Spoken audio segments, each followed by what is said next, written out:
Now we will see the attachments of linea aspera. Linea aspera is divided into medial lip, lateral lip and intermediate area.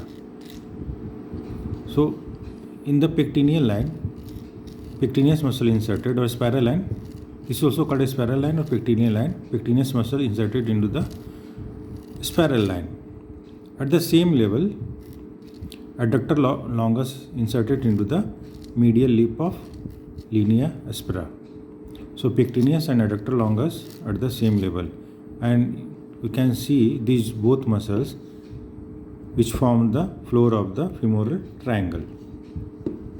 Adductor brevis inserted just behind the lower part of pectineus and upper part of adductor longus. So this area in the intermediate lip, adductor brevis inserted. Adductor magnus having very long insertion, it inserted. So it has two types of fibers. One originate from the ischiopubic ramus, which is known as adductor part of the adductor magnus, and other one arises from the ischial tuberosity.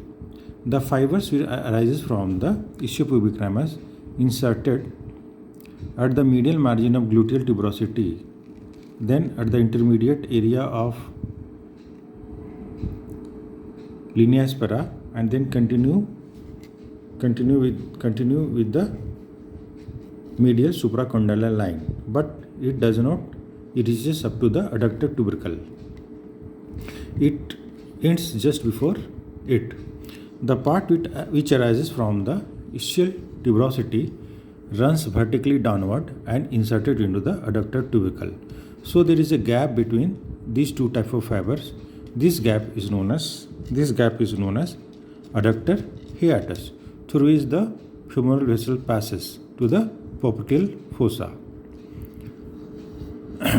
Now, due to the diversion of linea aspera, there are two posterior surface, upper posterior surface and lower posterior surface. Lower posterior surface is also called popliteal surface. So now there are 5 surfaces of femur: medial surface, lateral surface, anterior surface, and upper posterior surface and lower posterior surface.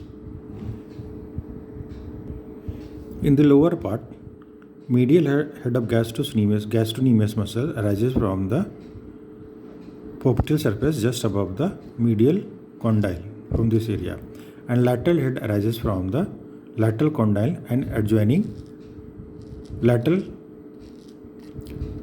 supracondyle line, and plantaris muscle arises just above from the lateral supracondyle line, just above the origin of lateral head of gastrocnemius muscle.